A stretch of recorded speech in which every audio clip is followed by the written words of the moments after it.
Bonjour à tous et à toutes. Merci de me retrouver pour une nouvelle guidance qui cette fois-ci va se faire dans la présence de l'ange Imamia qui est avec nous en régence depuis le 8 décembre et qui sera avec nous jusqu'au 12 décembre plus particulièrement. Et je lui fais aujourd'hui dans cette vidéo un petit clin d'œil puisque l'année dernière, à la même époque, lorsque j'avais enregistré sous sa régence une guidance en sa présence, eh bien j'avais fait référence au sapin, à l'étoile qui est au sommet de celui-ci, puisque l'ange Imamia, c'est Dieu qui nous élève au-dessus de toute chose, qui nous permet justement à notre conscience la plus élevée de nous relier. Et aujourd'hui, je reviens donc avec elle. Alors, la guidance de ce jour ne s'est pas faite sous son inspiration. Ça fait déjà quelques semaines que je suis informée que je vais partager sur ce sujet. Mais en tout cas, c'est Imamia dans les énergies qui va me permettre de vous communiquer, de vous transmettre au mieux ce message d'aujourd'hui. Donc, si vous n'avez pas vu, si vous n'avez pas écouté, reçu le soin qui a été proposé, partagé l'année dernière avec Imamia, je vous y renvoie et je vous mettrai le lien sous cette vidéo dans la barre de description pour que vous puissiez profiter vraiment pleinement des énergies d'Imamia en ce mois de décembre, en ce début de mois de décembre. Et avant de commencer, donc ce sujet qui est la fausse lumière, qu'est-ce que c'est? Comment la reconnaître et surtout la différencier de la vraie? Donc avant de rentrer dans le vif du sujet, je voudrais faire un petit coucou, un spécial coucou pour Myriam. Coucou Myriam, je sais que tu me suis sur cette chaîne. Et pourquoi je fais un petit coucou à Myriam? Tout simplement parce que c'est suite à une conversation il y a quelques semaines avec Myriam que j'ai été inspirée par ma guidance de me relier à la source, de me relier à mon moi supérieur pour avoir des informations plus précises à ce sujet. Donc voilà d'où est née en fait cette guidance qui ensuite m'a été inspirée par les anges. Donc pour que vous puissiez de votre côté recevoir cette guidance dans de bonnes conditions et profiter aussi avec moi de toutes ces bonnes énergies d'Imamia qui va nous accompagner donc maintenant dans cette période-là, eh bien, je vais vous inviter à vous placer dans votre cœur pour être pleinement avec vous dans votre présence et vous relier à votre propre lumière, à votre propre guidance intérieure pour avoir une conscience plus vaste de l'énergie qui est là, présente ici et au-delà de nous sans arrêt. Notre énergie nous entoure, nous enveloppe, nous accompagne. C'est la lumière de notre présence divine qui est à l'œuvre à travers nous, qui nous guide, qui nous permet de faire ce chemin d'évolution dans cette conscience éveillée. Donc, une fois que vous vous êtes placé dans votre cœur, que vous respirez à partir de lui, pour à lui vous syntoniser, vous harmoniser, qu'il vous apporte de la paix, du relâchement, de la détente, que ça vous permet de souffler, de vous libérer de certaines tensions, de vous recentrer sur vous, de faire abstraction peut-être momentanément de l'environnement ou de l'inclure au contraire dans votre intériorité pour ne pas être par quoi que ce soit dérangé. Vraiment vous consacrer ce temps, ces moments que nous partageons ici dans l'intimité des anges, c'est pour que vous puissiez vous ressourcer, c'est pour que vous puissiez prendre des consciences, être éclairé, avoir des messages et recevoir des énergies importantes pour votre santé, pour votre évolution, pour votre bien-être, pour votre vie en général. Donc une fois qu'on est bien dans son cœur ancré, qu'on s'est ouvert à sa lumière, à cette conscience supérieure de notre réalité physique, et que l'on est aussi profondément dans nos racines ancrées, bien amarrées à la terre-mère, à Gaïa, à laquelle vous pouvez aussi, à partir de votre cœur, vous relier en profondeur pour la saluer, pour lui faire un petit coucou, voilà, tout simplement l'embrasser avec votre cœur, pour laisser l'énergie de votre lumière affluer dans vos racines qui vont embrasser la terre sous vos pieds, pour bien souffler, bien descendre dans votre bassin, dans vos cuisses, dans vos jambes, dans vos pieds, voilà, bien vous installer. Et quand toutes les conditions, les amis, sont réunies, eh bien, je vais vous partager 2 définitions. La première va vous parler de la fausse lumière et la deuxième de la lumière. Donc, c'est parti. La fausse lumière va enrober les choses pour que ceux qui sont en face ne fassent pas la différence avec une personne vraiment lumineuse. La fausse lumière se cache donc sous des apparences trompeuses et ne se montre pas vraiment comme elle est. Cependant, par moments, elle se trahit elle-même car elle manque d'humilité, de générosité, d'amour pour résumer. La fausse lumière essaie par tous les moyens de convaincre son auditoire, les personnes qui l'écoutent ou qu'elle croise, car elle a besoin de briller, d'être aimée et recherche la reconnaissance et le succès. La fausse lumière va toujours trouver par son manque d'humilité que les autres sont moins bien, moins intéressants ou moins intelligents qu'elle, et dans ce cas, elle n'est pas dans la bienveillance ni la tolérance. Elle est dans le dénigrement, le jugement des autres, et elle se met toujours, elle, en avant au détriment des autres, bien évidemment, puisque son intention est d'être en première position et d'avoir l'attention de tous. La fausse lumière est donc orgueilleuse avant tout et se fait elle-même des compliments dont elle se flatte et se vante en même temps, pour paraître toujours plus intéressante que les autres. La fausse lumière n'hésite pas dans ses propos à être radicale, car elle se sert de cette façon de s'exprimer pour convaincre et même persuader les autres qu'elle a raison et que tout le monde devrait la croire et l'écouter.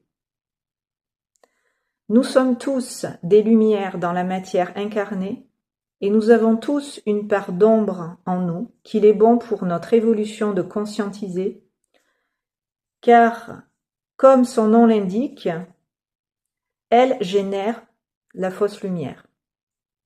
La fausse lumière, c'est de l'ombre qui s'est déguisée.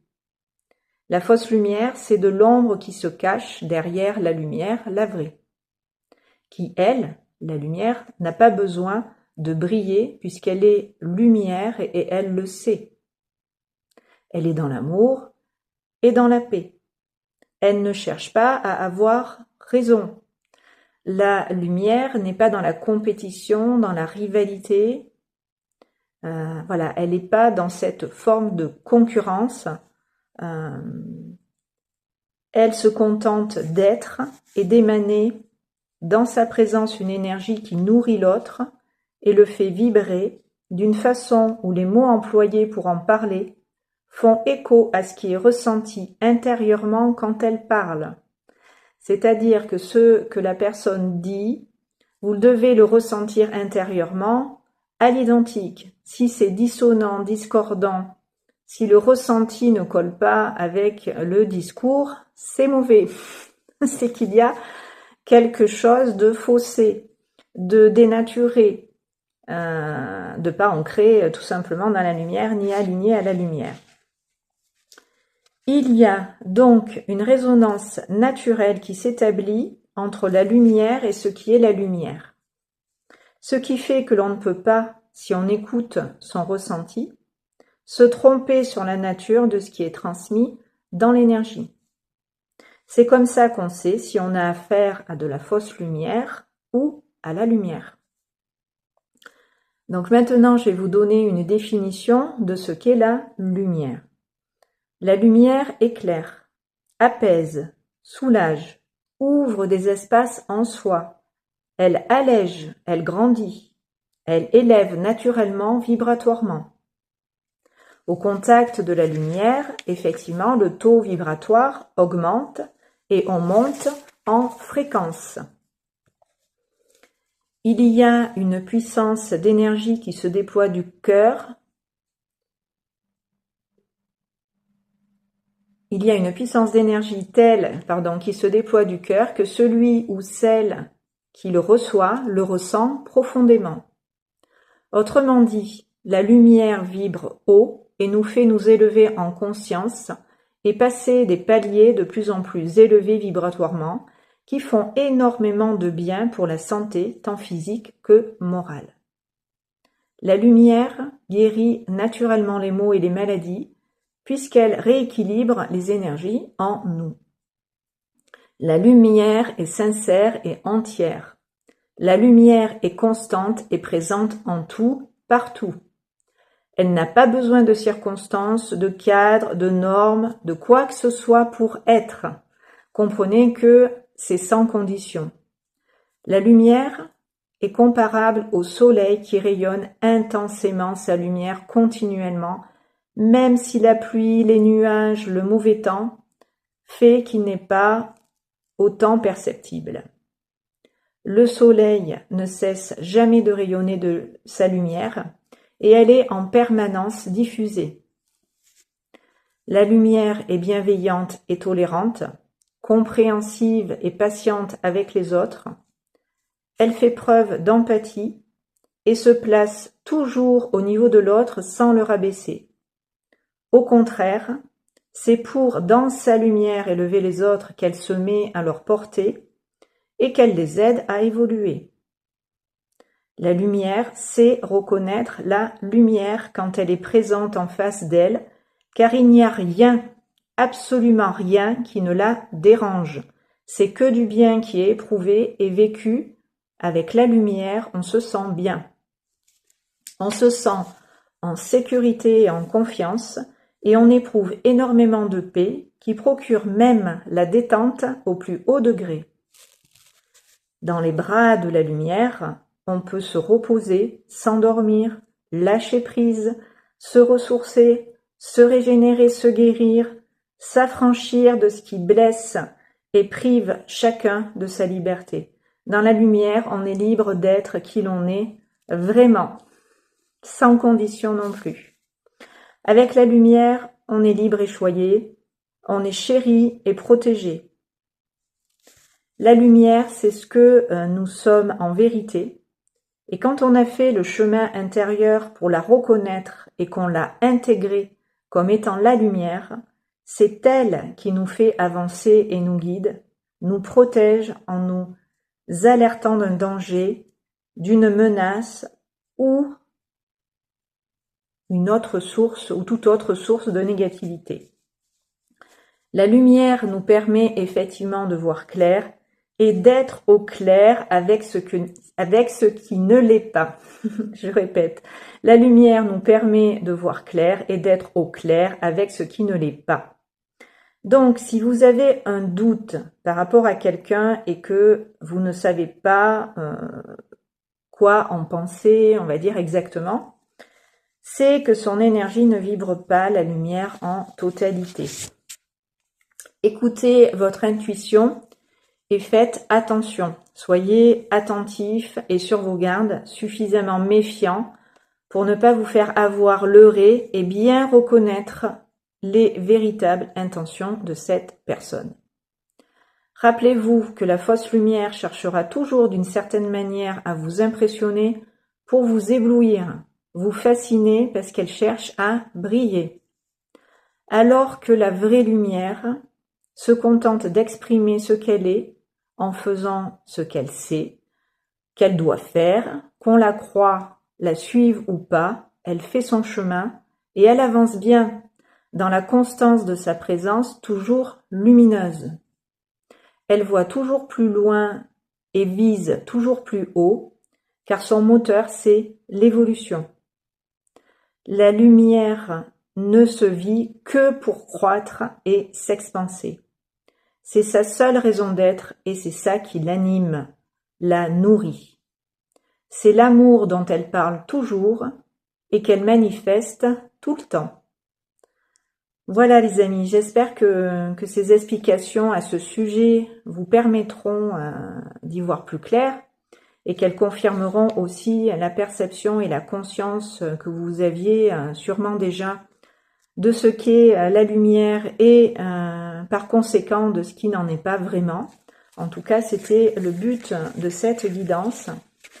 Et celle-ci a été complétée un peu plus tard par d'autres informations que je vais aussi ici vous partager, puisque les guides ont rajouté à ces mots que je viens de vous lire qu'il ne s'agissait pas que de faire le bien, il est nécessaire d'être le bien, de le ressentir intérieurement, profondément et physiquement.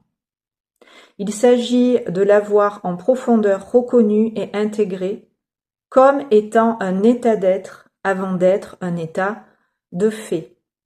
Effectivement, celui qui est vraiment dans la lumière et qui fait le bien, il le vibre, c'est énergétique, vous l'avez compris, ça émane de la personne et vous ressentez cet amour qui se dégage d'elle.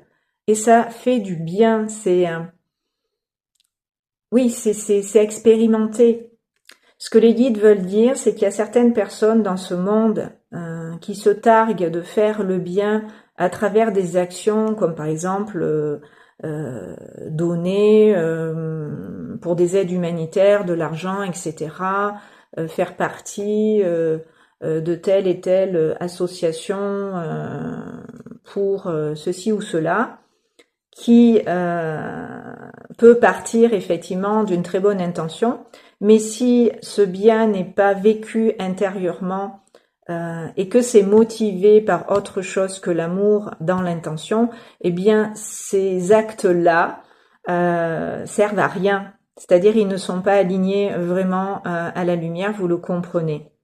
Donc au-delà des actes, il y a aussi dans l'énergie quelque chose qui va confirmer si ces actes-là sont véritablement des dons du cœur ou si c'est motivé tout simplement par l'ego et un besoin de reconnaissance, de briller tout simplement à un certain niveau.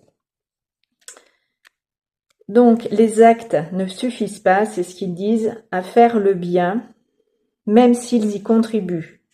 Ce qui est primordial, c'est d'être, et ils mettent être avec un E majuscule, c'est d'être le bien avec un L majuscule et un B majuscule aussi, car il a été dans chacune de nos cellules ancré, et ainsi nous devenons et sommes humainement comme spirituellement le bien incarné, et par conséquent, obligatoirement, nous faisons aux autres notre environnement du bien, puisque vibratoirement aussi, c'est ce que nous émanons, diffusons envers les autres et tout autour de nous.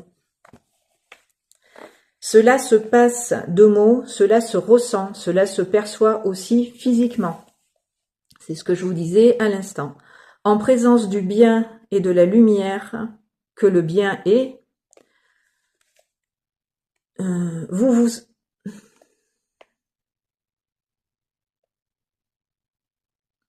vous sentez tout de suite mieux, allégé et plus serein. Je m'excuse parce que je relis, mais comme j'y vois de moins en moins bien, j'ai du mal à me relire.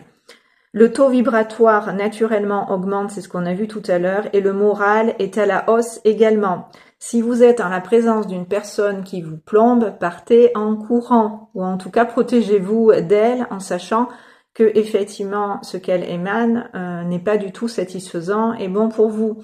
Donc vous n'êtes pas obligé de rester en sa présence à subir ses énergies.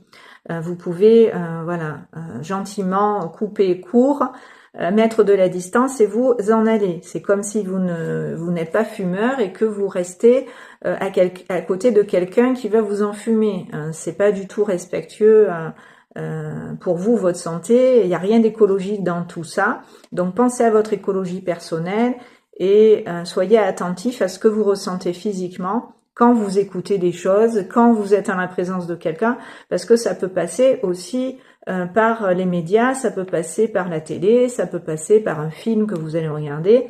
Enfin, il y a plein de façons aujourd'hui, malheureusement, d'être plombé. Ça peut être la radio aussi, hein. Tous les supports de communication, j'ai envie de vous dire, peuvent être porteurs de bons comme de mauvais.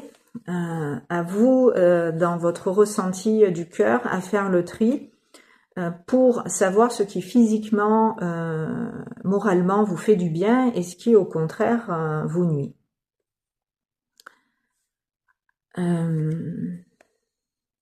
Donc quand on est en présence du bien, de la lumière, on se sent regonflé, reboosté, motivé, plein d'énergie et c'est vrai. Et c'est vrai parce que ça donne de l'énergie. C'est ce qui se passe. Cela revitalise, cela ressource, cela régénère tout le corps. Car les cellules reçoivent énormément de lumière qui purifie, nettoie à tous les niveaux l'organisme, les organes, les liquides qui sont présents dans le corps vont être nourris de cette énergie et ça va aussi les nettoyer, les purifier. Ce qui favorise aussi la bonne circulation de tous ces liquides, ça fluidifie, ça aide la circulation déjà de l'énergie vitale dans le corps et ça fluidifie les énergies. Le cerveau, quant à lui, quand il est mis en présence de la lumière, eh bien, lui, il est bien irrigué. Il est bien irrigué, c'est-à-dire qu'il s'en trouve être lui aussi allégé. Ça apporte vraiment en profondeur un bien-être, une paix qui fait que le mental se met lui aussi au repos. Le mental du coup va être plus réceptif, vous allez avoir des idées plus claires, vous allez vous sentir tout simplement mieux dans votre tête, allégé. Et ce qui va vous permettre aussi, la lumière, quand elle passe, elle vous inspire. Il y a des bonnes idées, des inspirations qui viennent naturellement à vous se manifester. Et vous avez du coup une plus grande capacité aussi à vous exprimer puisque vous ne cherchez pas vos mots, puisque les idées sont claires. Vous savez exactement ce que vous voulez dire et c'est fluide aussi. Les conversations, les communications. Voilà, vous avez une plus grande capacité aussi à vous concentrer, à vous centrer, à être dans ce que vous faites au moment présent, etc. Quand vous êtes dans la lumière, le temps s'arrête presque parce que vous êtes pleinement et totalement ici et maintenant d'une façon où tout va bien. Donc vous vous laissez porter, vous vous laissez guider et il n'y a aucune pensée qui vient vous parasiter, vous polluer. C'est pour ça que vous arrivez à être concentré. Donc vous pouvez avec plus de facilité aussi agir et être plus efficace parce que c'est plus fluide, tout simplement. C'est ce que je disais tout à l'heure, les choses vont couler de source, ça va bien se passer. Donc en résumé, tout va mieux et on se sent bien quand on est en présence de la lumière. Voilà, il n'y a pas de doute à avoir. Vous avez normalement ces ressentis qui vous mettent sur la voie de si c'est bon ou pas. Voilà.